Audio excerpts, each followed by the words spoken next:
শুভযাত্রায় নারী সাক্ষাৎ অশুভ অমঙ্গল মনে করত। বিষাক্ত সাপ বিষাক্ত বিচ্ছু পথের কটা স্বরূপ থাকত। ইহু নামে নারী জাতিকে শয়তানের স্বরূপ জন্ম জঘন্য বস্তু বলে মনে করত। নারী জাতিকে দাসী পশু পক্ষীর মতো ঘাটে বাজারে ক্রয় বিক্রয় করত। নারী জাতির অধিকার অতটুকু ছিল যতটুকু জন্তু জানোয়ারদের ছিল। তাদেরকে অবুঝ বলে মনে করত। খ্রিস্টানরা এ বিষয়ে মতামত করে বলেছিল যে নারী জাতি মানব জাতি না, জন্তু জানোয়ার পশু পক্ষীর সদৃশ্য সৃষ্টিকর্তা পুরুষ সেবা যত্নের জন্য সৃজন করেছেন, যার ফলে বিশ্ববাসী নারী জাতির অধিকার ছিনিয়েছিল। বিশ্বজুড়ে নারী জাতির নির্যাতন, নারী জাতির অত্যাচার বিশ্বজুড়ে গরজে উঠেছিল করুণ পরিস্থিতি ও আন্তঃকলহ। ঠিক সে সময় জন্মগ্রহণ করলেন বিশ্বনবী সাল্লাল্লাহু আলাইহি সাল্লাম। বিশ্ব স্রষ্টার নিকটে শত শত পূর্ণাঙ্গ জীবন বিধান নিয়ে, যা সর্বযুগের সর্বকালের সর্বশ্রেণী প্রযোজ্য।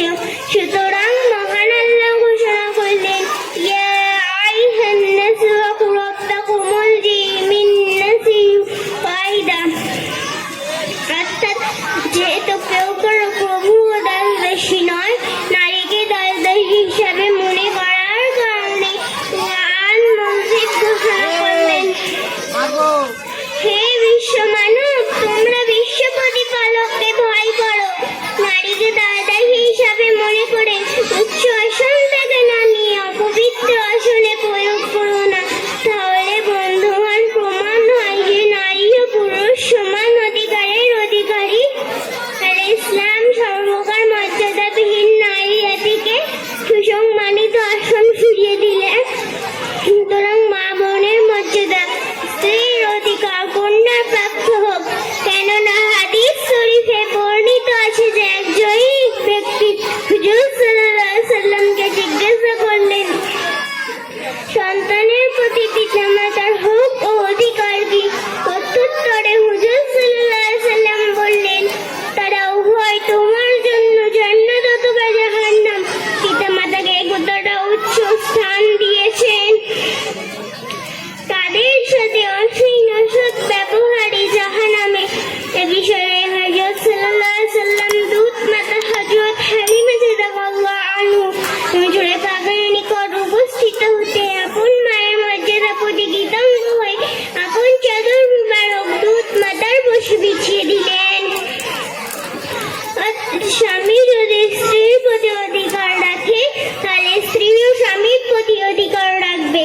স্বামী যদি স্ত্রীর প্রতি বিবাহ বন্ধন বিচ্ছেদ করতে পারে, তাহলে স্ত্রীও মুসলমান শরীয়তে স্বামীর প্রতি বিবাহ বন্ধন বিচ্ছেদ করতে পারে। সূরা বাকারাতে আছে যে স্বামী যদি স্ত্রীর প্রতি অধিকার আছে, তার মানে স্বামীর প্রতি স্ত্রীর অধিকার আছে। রইল কন্যার প্রাপ্য অধিকারের বিষয়ে আল্লাহ পূর্ণাঙ্গ বিহিত পিতামাতার পরিত্যক্ত সম্পত্তিতে 1/4 অধিকারী অর্থাৎ সন্তান সন্তানটি 50-50 অংশীদার। সন্তান সন্তানটি 50-50 অংশীদার।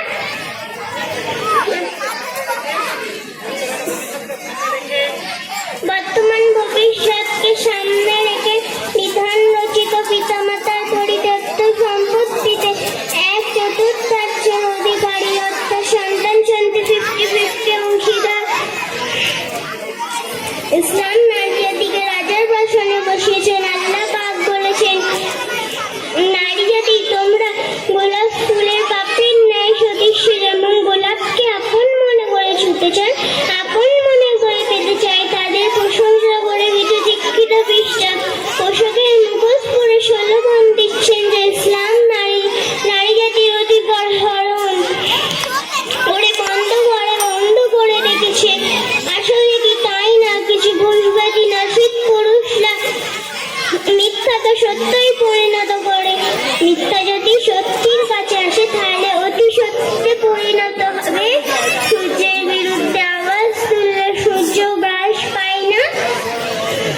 কিছু চক্ষুবিহীন মানুষরা ইসলামকে অবমাননা করছে, কিন্তু তা পারবে না। দেখছি, ये बस है।